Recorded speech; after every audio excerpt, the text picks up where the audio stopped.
The sound of metal hitting metal filled the huge hangar. Minho stopped his work and wiped the sweat from his face. His hands were dirty with oil and grease from the broken starship engine he was trying to fix. The alien tools felt strange in his hands, but he had learned to use them over the past 3 months.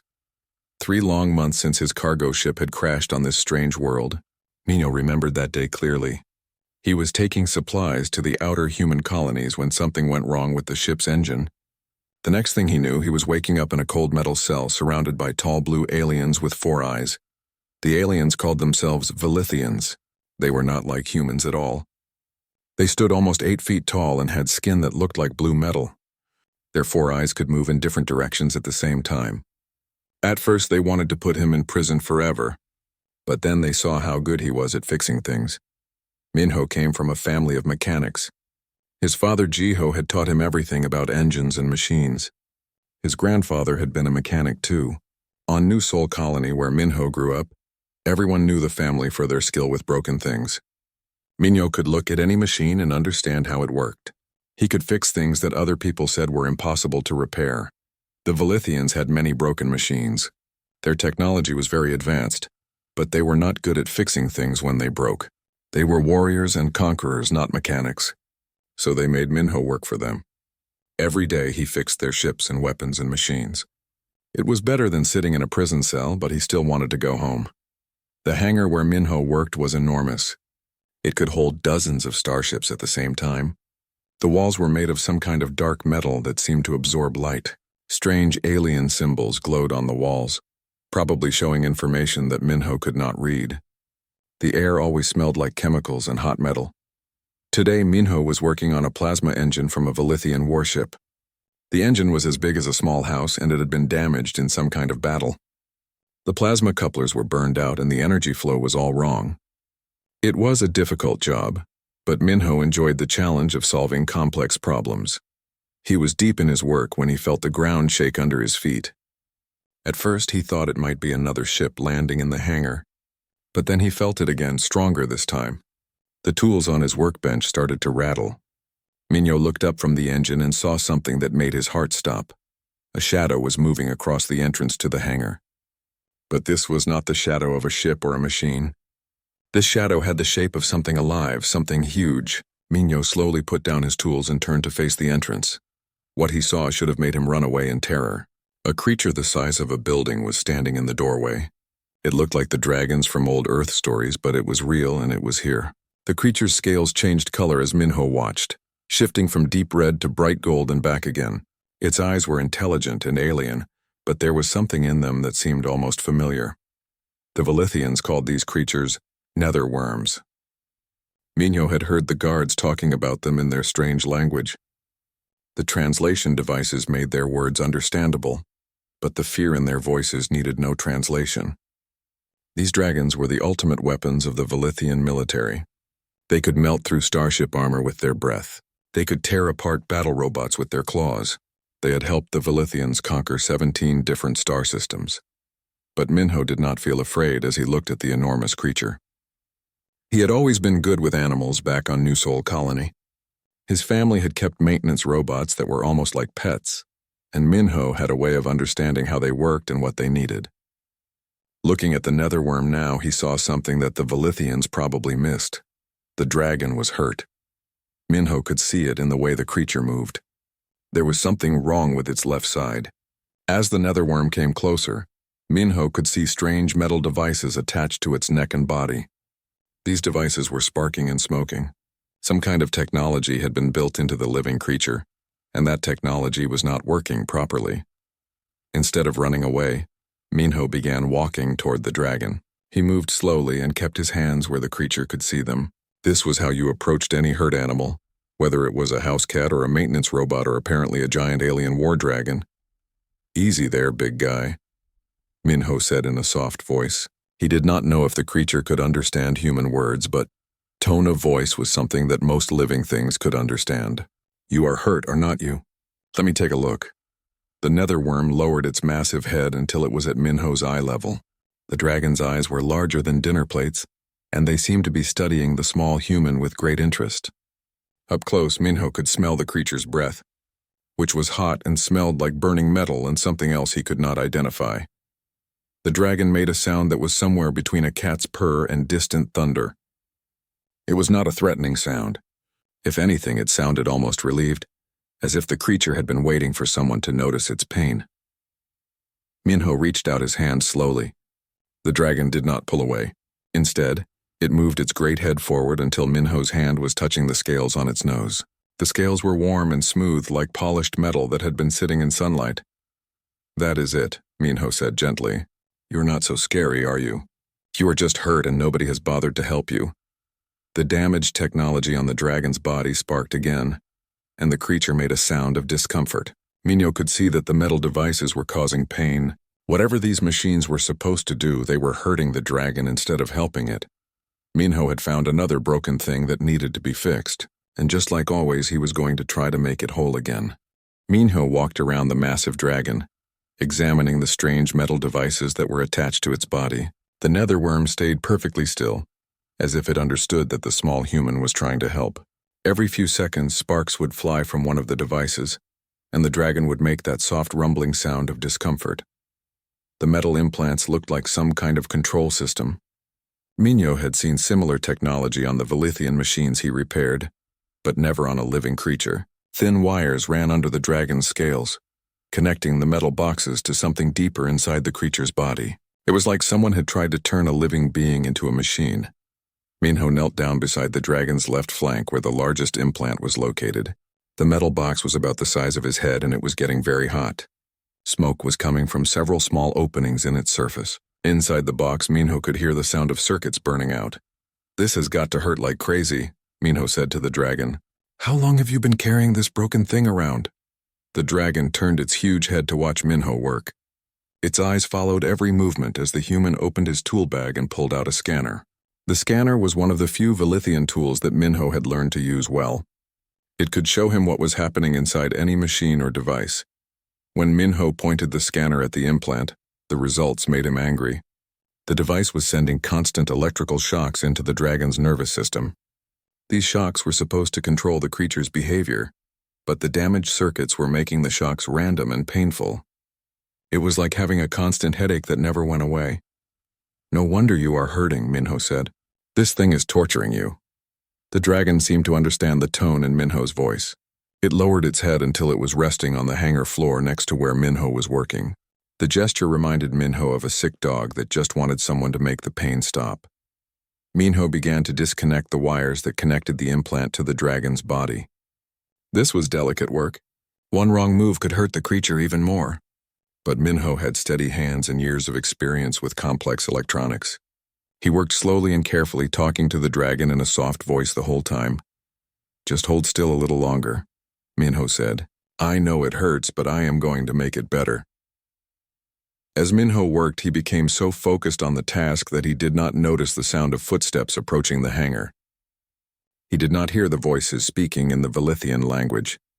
He was completely absorbed in the job of freeing the dragon from its electronic prison. The footsteps stopped suddenly, and the voices became silent. Queen Valara stood at the entrance to the hangar with her mouth open in shock. Behind her were 6 of her most trusted advisors and a dozen heavily armed guards. They had come to check on the netherworm after receiving reports that it had left its containment area. They expected to find the beast rampaging through the facility, or at least pacing angrily in its cage. Instead, they found something that none of them had ever seen before. The most dangerous creature in their entire military was lying peacefully on the floor while a human prisoner worked on its control implants. The netherworm's eyes were half closed, and it was making soft rumbling sounds that almost sounded like contentment. "Impossible," whispered Corvex, the Queen's chief military advisor. His blue skin had turned pale with shock. "The neural control system makes it impossible for any non-Velithian to approach a netherworm. The creature should have killed the human the moment it saw him." Queen Valara could not speak. She had ruled the Velithian Empire for 40 years. She had conquered star systems with creatures like this one. She had seen netherworms tear through enemy battle lines, destroying everything in their path. The idea that a simple human mechanic could walk up to one and start petting it was beyond her understanding. Dr. Sujin, the chief scientist, pulled out her own scanner and pointed it at the dragon and the human. "Your Majesty," she said in a shaking voice, "the netherworm's stress levels are lower than I have ever recorded. Its brain activity shows patterns I have never seen before. It is almost as if the creature is happy. Happy? Queen Valara finally found her voice. Netherworms do not feel happiness. They are weapons. They feel nothing except the desire to fight and destroy. But even as she said the words, Queen Valara could see that something was different about this netherworm.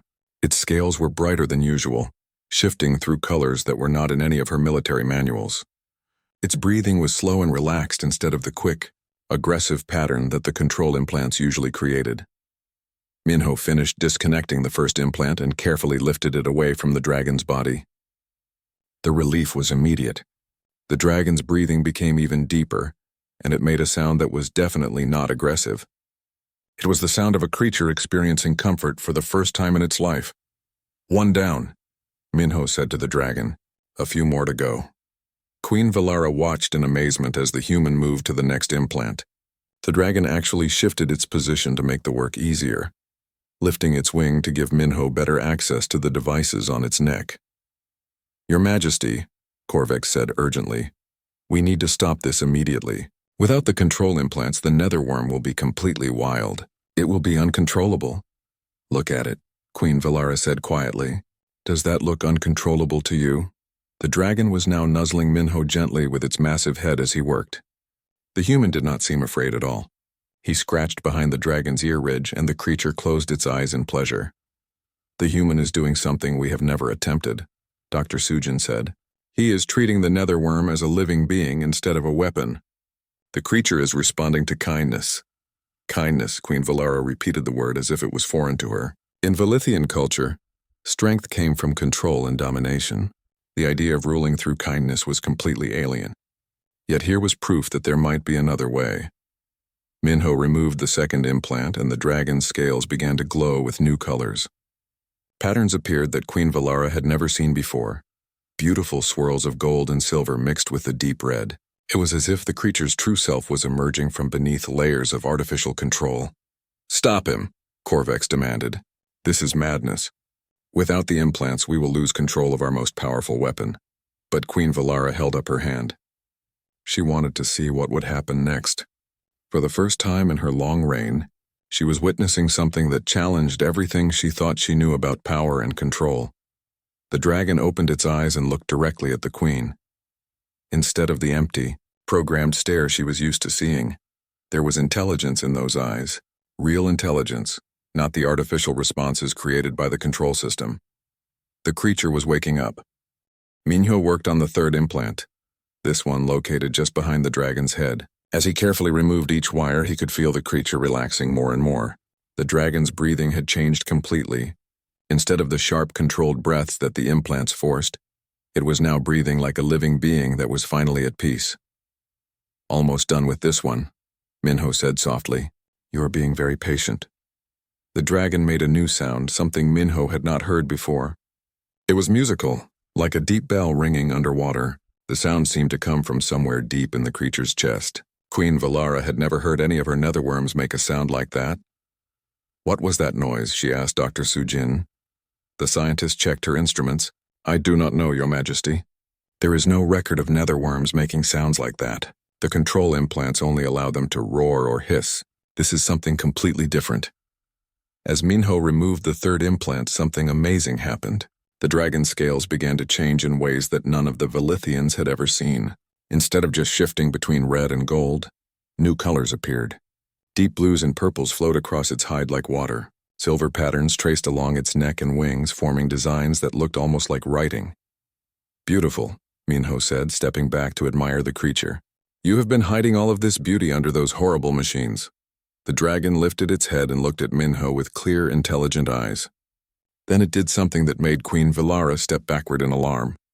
The creature spoke, not in words that humans or Velithians could understand, but in that same musical sound it had made before. The sound was clearly communication. It had rhythm and tone changes that suggested meaning. The dragon was trying to talk to Minho. Minho smiled and reached up to touch the dragon's nose again. "I wish I could understand what you are saying, but I think you are trying to thank me." The dragon nodded its massive head. It actually nodded just like a human might do. This was not a programmed response from the control system. This was the creature's own choice, its own way of communicating. Impossible, Korvac said again. Netherworms do not have the intelligence for complex communication. They are bred for war, nothing else. But Dr. Sujin was reading her instruments with growing excitement. Sir, the brain scans show activity in areas we have never seen before. It is as if removing the implants has awakened parts of the creature's mind that were being suppressed. Queen Valara watched as Minho moved to work on the fourth implant. The dragon actually helped him, turning its body so he could reach the device more easily. The level of cooperation between human and dragon was unlike anything she had ever witnessed. How long have our netherworms been capable of this level of intelligence? She asked. We do not know. Your Majesty, Dr. Sujin admitted, the control implants have been used for so many generations that we have no records of their natural behavior. We may have been suppressing their true nature for thousands of years. Minho finished removing the fourth implant and moved to the fifth. This one was larger than the others and seemed to be connected to more systems in the dragon's body. As he worked to disconnect it, the dragon began to make more musical sounds. But these sounds were different from before. They had a sad, mournful quality. What is wrong? Minho asked, pausing in his work. Does this one hurt more than the others? The dragon looked at him with eyes that seemed almost human in their expression.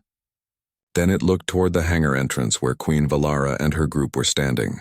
The meaning was clear. The dragon was thinking about the other netherworms, the ones that were still trapped by their control implants. You are worried about your friends, Minho said. The other dragons like you.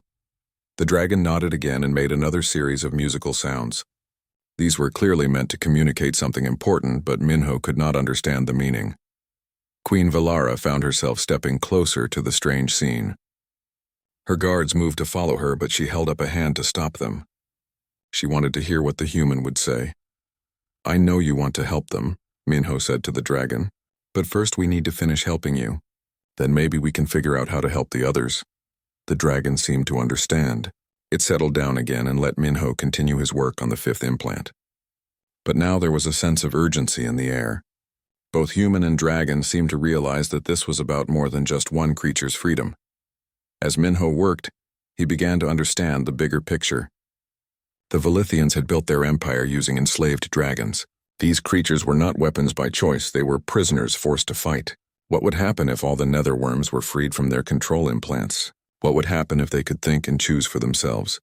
The fifth implant came free with a shower of sparks. The dragon's relief was so obvious that even the Velithian guards could see it. The creature's whole body seemed to relax and its scales grew even brighter. 2 more to go, Minho said. You are doing great. Queen Valara was beginning to understand that she was witnessing something that would change everything. Her empire was built on the power of controlled netherworms. If these creatures could think and choose, would they still fight for the Velithians? Would they want revenge for generations of enslavement? The sixth implant was located on the dragon's chest, right over its heart. As Minho began to work on it, the dragon's breathing changed again. It was breathing faster now, not from pain but from excitement. Somehow it knew that freedom was almost within reach. Your Majesty, Korvac said quietly, we should stop this now. If the human removes all the implants, we will have no control over the creature at all. It could attack us. Queen Valara looked at the dragon, which was still allowing Minho to work on its body with complete trust. Does that look like a creature that wants to attack us? But Your Majesty, without the control system, we will learn what these creatures really are, Queen Valara interrupted. Perhaps it is time we found out. Minho removed the sixth implant and the dragon made the loudest musical sound yet. This time the sound carried beyond the hangar. In the distance, other sounds began to answer. Other netherworms, still trapped in their containment areas, were responding to the call of their freed brother. The other dragons can hear him, Minho said with wonder. They are trying to communicate. The dragon lifted its head and sang again, a long, complex song that seemed to carry for miles. From all across the Velithian facility, answering songs began to echo back. For the first time in thousands of years, netherworms were talking to each other freely. Queen Valara realized that there was no going back now. Whatever happened next, the age of controlled dragons was ending. The question was what would take its place. Minho approached the final implant with careful hands. This last device was different from all the others. It was larger and seemed to be connected to more systems in the dragon's body. The metal was a different color too, almost black instead of the silver of the other implants. "This one looks important," Minho said to the dragon. "It might be the main control unit." The dragon turned its head to look at the device Minho was examining. When it saw the black implant, the creature's eyes grew sad. It made a low sound that was full of pain. Not physical pain, but something deeper. It was the sound of a being that had suffered for a very long time. Dr. Sujin was watching her instruments carefully. "Your Majesty, that implant appears to be connected directly to the creature's brainstem. It has been controlling not just behavior but basic thought patterns. If the human removes it, we do not know what will happen." Queen Valara felt fear growing in her chest. The black implants were the most secret technology of her empire. They did not just control the dragons, they controlled what the dragons could think and feel. Without those implants, the netherworms would be completely free beings for the first time in their species' history. "Human," Queen Valara called out, her voice sharp with authority. "Stop what you are doing immediately. You do not understand the danger." Minho looked up at the queen. His hands were still working on the connections to the final implant, but he did not stop. "The only danger I see is leaving this thing in there to keep hurting him. That device maintains order," Queen Valara said. "Without it, the creature will be completely wild. It will not know how to control its power." The dragon looked from Minho to Queen Valara, understanding the conversation even though it could not speak their languages.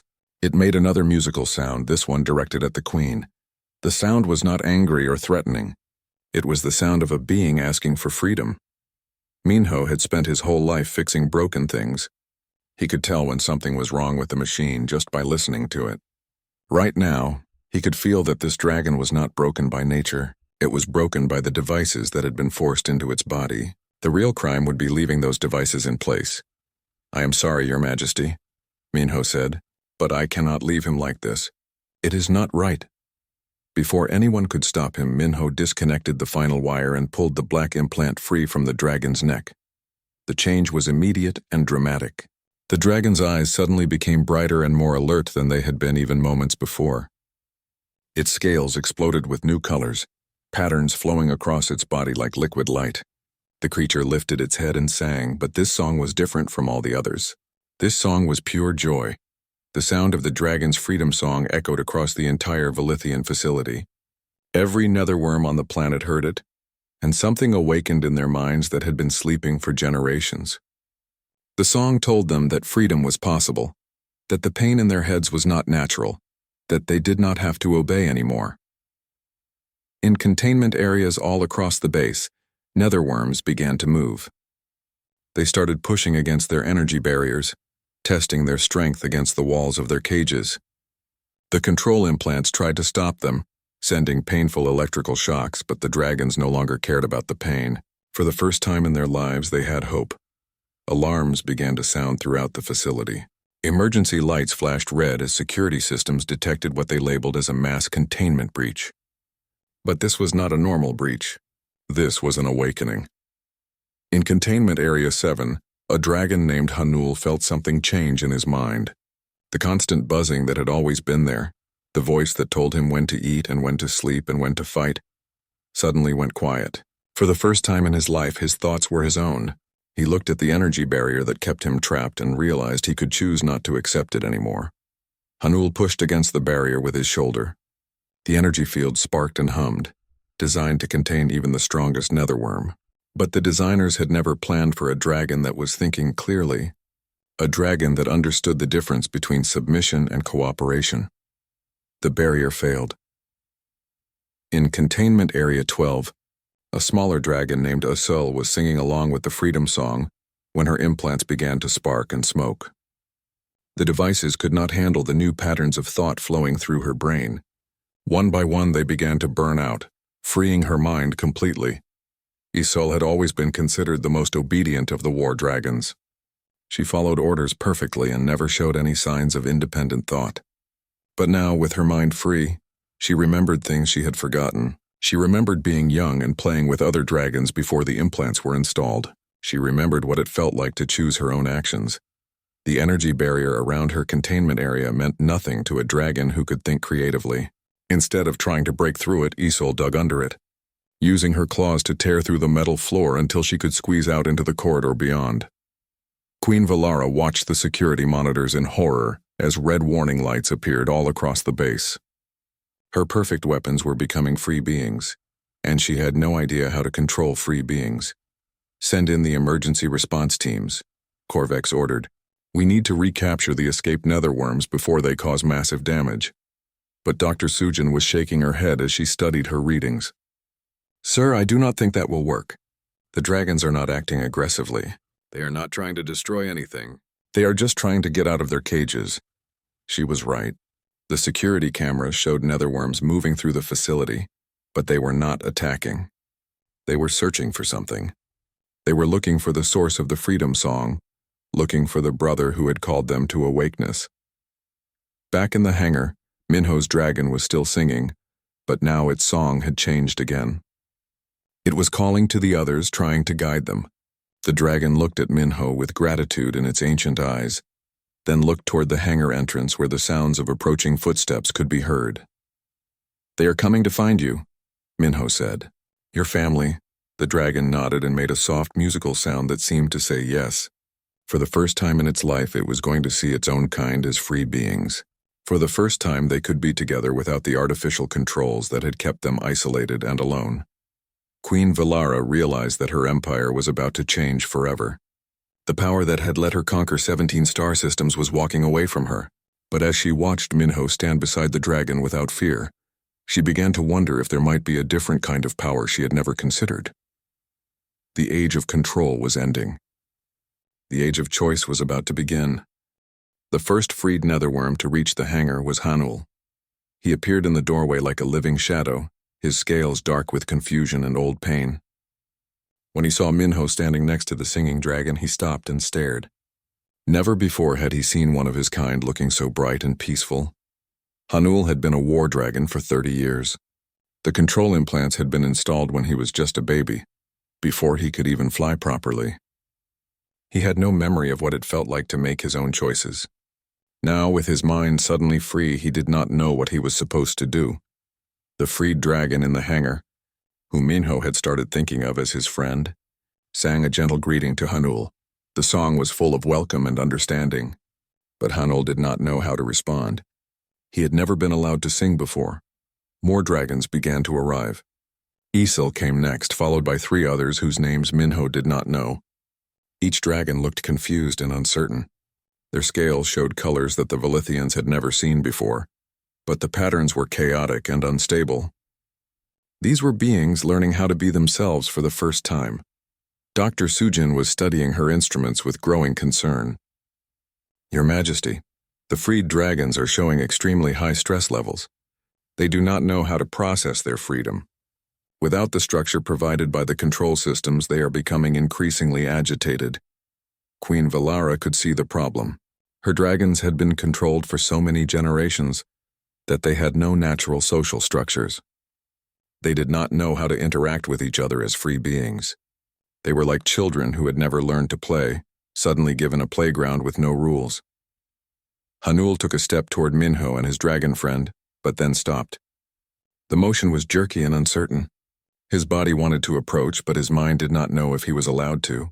For 30 years, every movement had been controlled by the implants. Now he had to learn how to move according to his own will. Isil was having similar problems. She kept starting to lie down in the submission position that the implants had trained into her, then catching herself and standing up again. Her scales were shifting rapidly between different colors as her emotions changed from moment to moment. "They do not know how to be free," Minho said sadly. "They have been controlled for so long that they have forgotten how to live naturally." One of the newer dragons, a large male with silver scales, suddenly became agitated.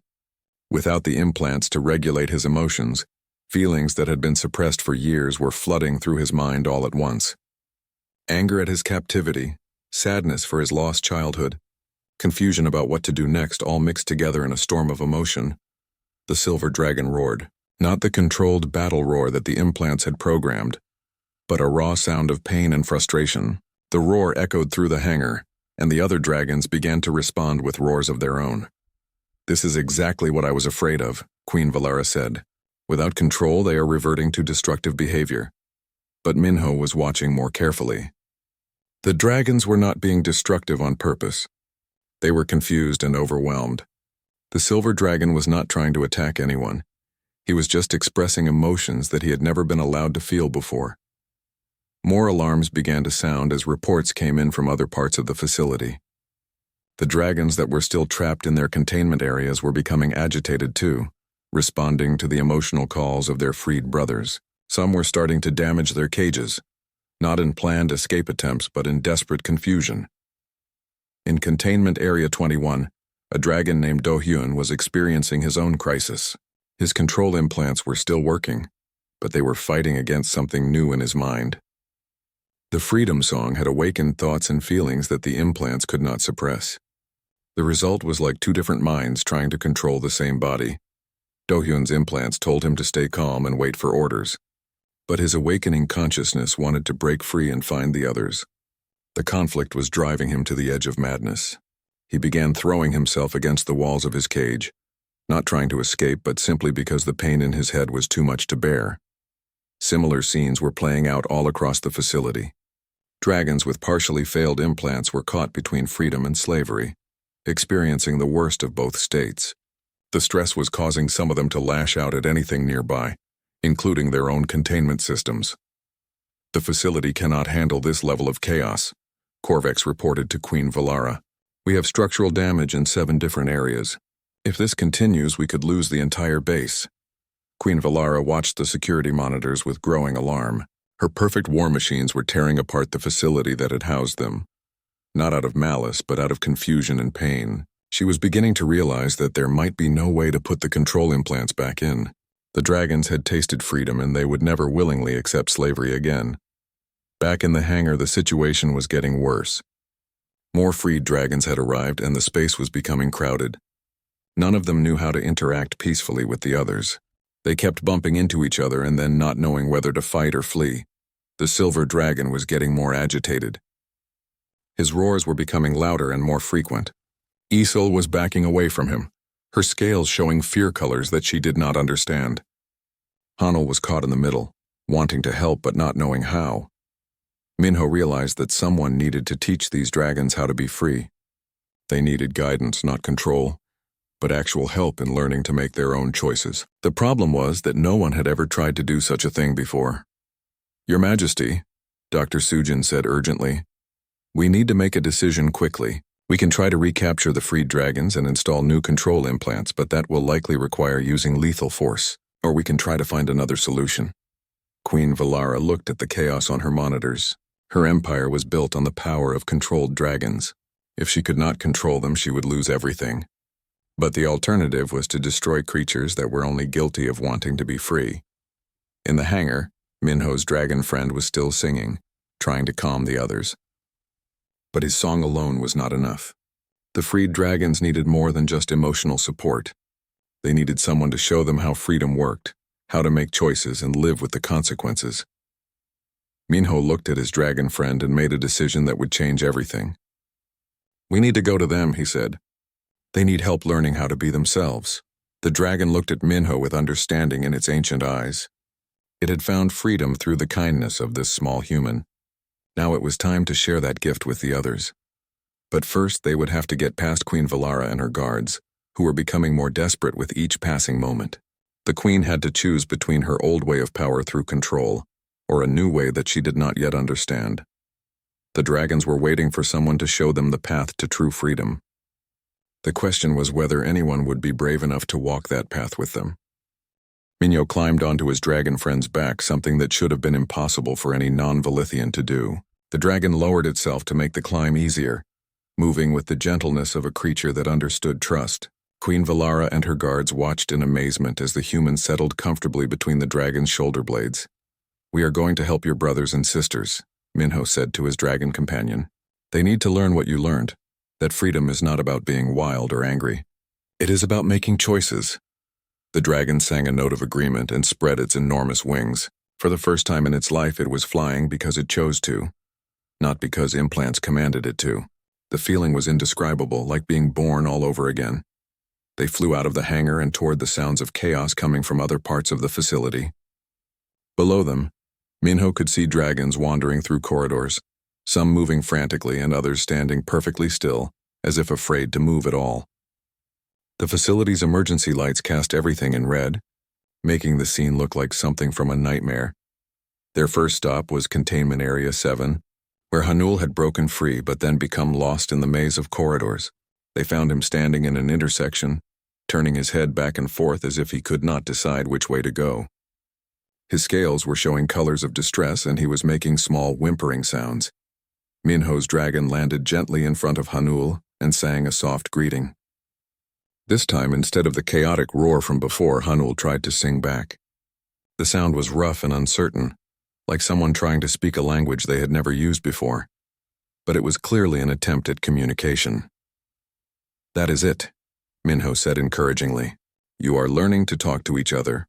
Minho climbed down from his dragon and approached Hanul slowly. The large dragon watched him with curious eyes, no longer showing the automatic aggression that the implants would have triggered. When Minho reached out his hand, Hanul lowered his head and allowed the human to touch his nose. "You are free now," Minho said gently. "That means you get to choose what you want to do. But freedom does not mean you have to be alone. Look, your friend came to find you." Minho's dragon moved closer to Hanul and began to sing a more complex song. This song seemed to be telling a story. The story of how it had felt to have the control implants removed, how it had learned to trust the human, how it had discovered that freedom meant working together instead of being forced to obey. Hanul listened to the song with intense concentration. Slowly, his scales began to shift to calmer colors. He sang a few notes back, asking questions in the musical language that the dragons were remembering how to use. The two dragons began to have a conversation, the first free conversation between netherworms in thousands of years. They sang back and forth, sharing experiences and emotions that had been suppressed by the control systems for their entire lives. They are teaching each other, Minho realized with wonder. They remember how to be social creatures. From Containment Area 7, they could hear more sounds of distress. The silver dragon from the hangar was there, and he was still agitated. But now Minho had two dragons to help instead of just one. When they found the silver dragon, he was pacing back and forth in a large room, his scales flashing between angry red and confused gray. He had knocked over several pieces of equipment, not out of malice, but because he did not know how to control his movements without the implants guiding him. Minho's dragon and Hanul approached the silver dragon together, singing in harmony. Their combined song was more powerful than either could produce alone, and it seemed to reach something deep inside the agitated dragon's mind. The silver dragon stopped pacing and listened. His scales began to shift toward calmer colors as he heard the story of freedom and choice in their song. But he was still confused, still struggling with emotions that he had never been allowed to feel before. Minho had an idea. "You need something to do," he said to the silver dragon. "Something to choose for yourself instead of waiting for orders." In one corner of the room was a pile of broken equipment that had been damaged during the dragon's pacing. Minho walked over to it and began sorting through the pieces just like he would with any repair job. "Look," he said to the silver dragon, "these things are broken. We could fix them together if you want to help." The silver dragon tilted his massive head, trying to understand what the human was suggesting. The concept of working together by choice instead of being forced to work was completely new to him. Minho picked up a damaged control panel and showed it to the dragon. "This part goes here and this wire connects to that circuit. If we work together, we can make it whole again." With surprising delicacy for such a large creature, the silver dragon used one claw to hold the panel steady while Minho reconnected the wires. The dragon's scales began to show new colors, ones that seemed to indicate interest and satisfaction. "You like building things instead of breaking them," Minho observed. "The implants never let you try that before, did they?" The silver dragon sang a soft note that sounded like agreement. For the first time in his life, he was doing something constructive by his own choice. The feeling was better than any battle he had ever been forced to fight. Word of what was happening began to spread through the facility's communication systems. Other dragons, both freed and still partially controlled, could hear the songs of cooperation coming from the work area. The songs told them that there was an alternative to confusion and anger. One by one, more dragons began to arrive. Some came hesitantly, still afraid of making their own choices. Others came with scales bright with curiosity. eager to learn about this new way of being. Minho and his original dragon friend welcomed each one, teaching them through example how freedom could work. Soon there was a small community of dragons working together on various repair projects throughout the room. They were learning to communicate with each other, to share ideas, and to make group decisions. Most importantly, they were learning that freedom meant responsibility, not just the absence of control. Dr. Sujin was monitoring the situation from her laboratory, and what she was seeing defied everything she thought she knew about netherworm behavior. "Your Majesty," she reported to Queen Valara, "the stress levels among the freed dragons are dropping rapidly. They are showing cooperative behavior patterns that our scientists said were impossible." Queen Valara watched the monitor screens with growing amazement. Her dragons were not destroying her facility anymore. Instead, they were fixing it. They were working together with the human who had started all of this, creating something that looked almost like a peaceful society. "How is this possible?" she asked.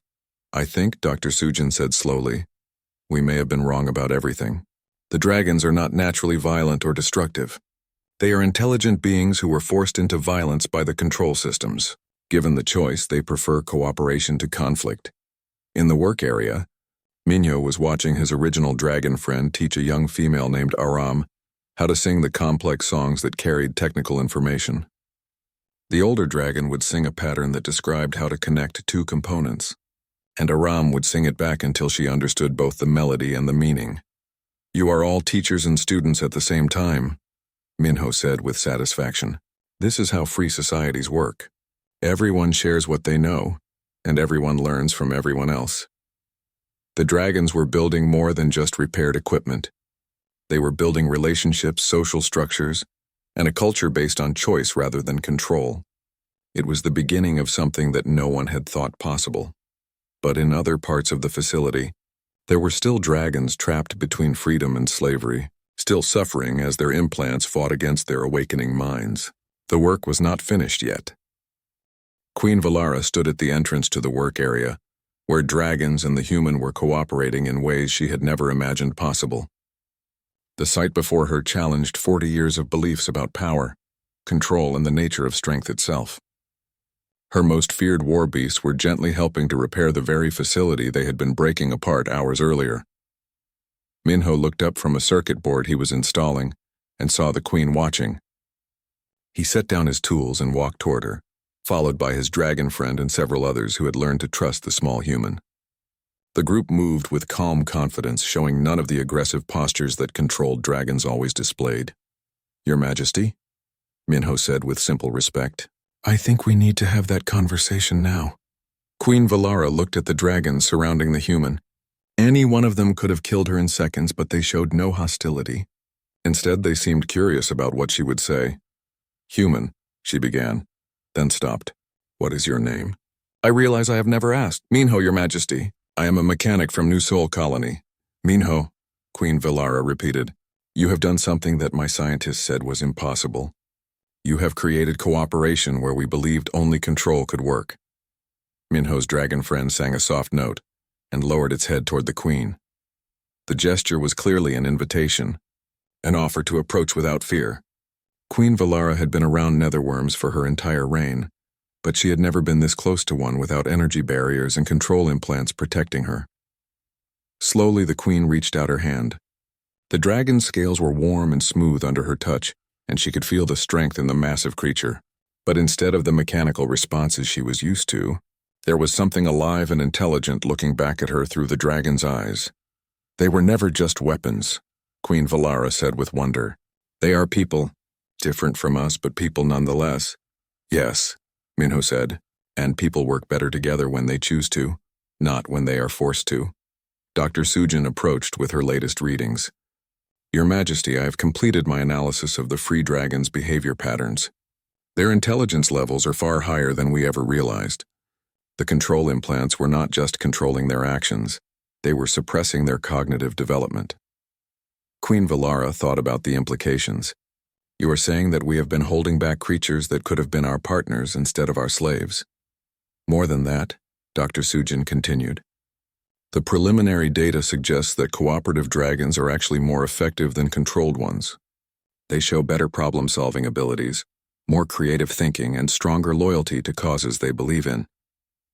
From across the facility came the sound of more dragons singing. The community that Minho had helped create was growing as more netherworms either freed themselves or had their failing implants removed by Velithian technicians who were following the humans. Example, Your Majesty, Korvax said urgently, we need to make a decision about our military capabilities. Without controlled dragons, our entire defense strategy needs to be reconsidered. Queen Valara looked at the dragons around her, then at Minho. What would you do if you were in my position, mechanic? Minho thought for a moment. Back home we have a saying, you can catch more flies with honey than with vinegar. I think the same thing applies to building alliances. You could try to force the dragons to fight for you, and maybe some would, but if you treat them as partners and give them reasons to want to protect your people, they might fight alongside you instead. One of the newer dragons, Aram, had been listening to the conversation. She sang a series of complex notes that Dr. Sujin's translator struggled to interpret. What did she say? Queen Valara asked. The translation is uncertain, Dr. Sujin admitted, but I believe she was asking about the other species in your empire. She wants to know if they are treated as partners or as controlled subjects. Queen Valara felt a chill of understanding. The dragons were not just asking about their own freedom. They were questioning the entire foundation of the Velithian Empire. How many other species had been conquered and controlled when they might have been welcomed as allies? Your Majesty, Minho said gently, I think your dragons are offering you something better than what you had before. Not just their strength, but their wisdom. They see things differently than you do. Together you might be able to build something stronger than either species could create alone. The Queen looked around at the peaceful scene in the work area.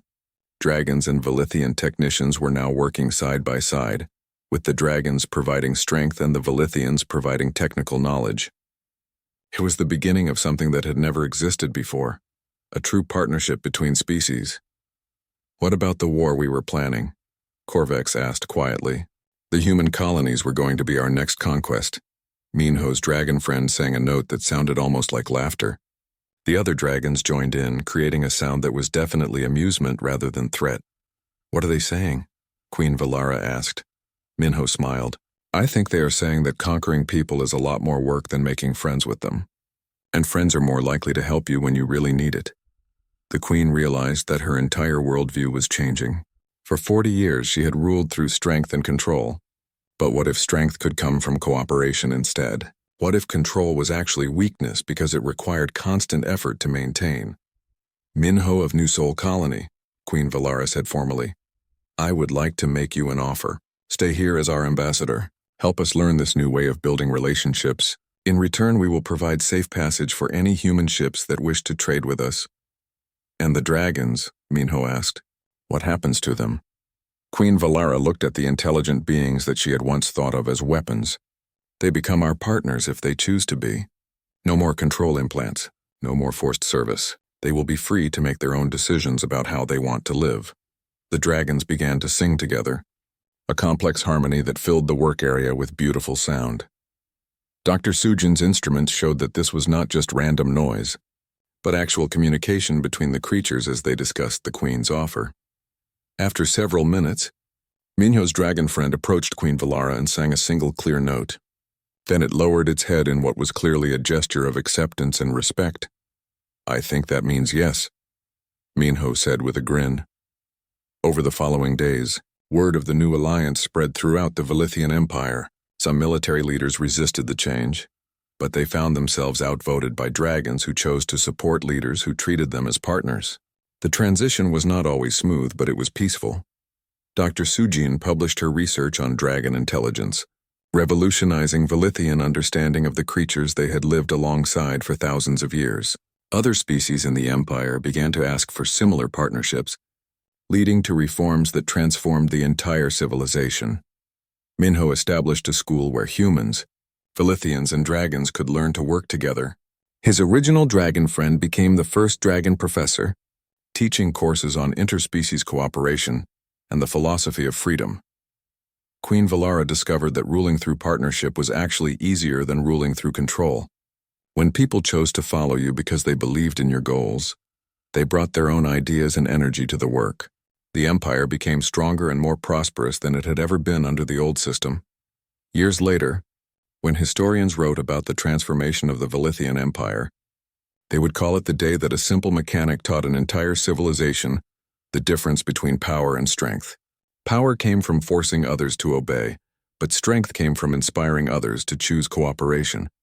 Minho never did make it back to New Seoul Colony, but he sent regular messages to his father Jiho, telling him about the amazing things that could be built when different species worked together. He had found something better than home. He had found a new way for the galaxy to work. And in the skies above the Velithian homeworld, free dragons flew alongside Velithian ships, not as controlled weapons but as chosen partners in an alliance that would change the course of galactic history. The age of conquest was ending and the age of cooperation had begun. It all started with one human who saw a broken creature and decided to fix it, not by controlling it, but by setting it free.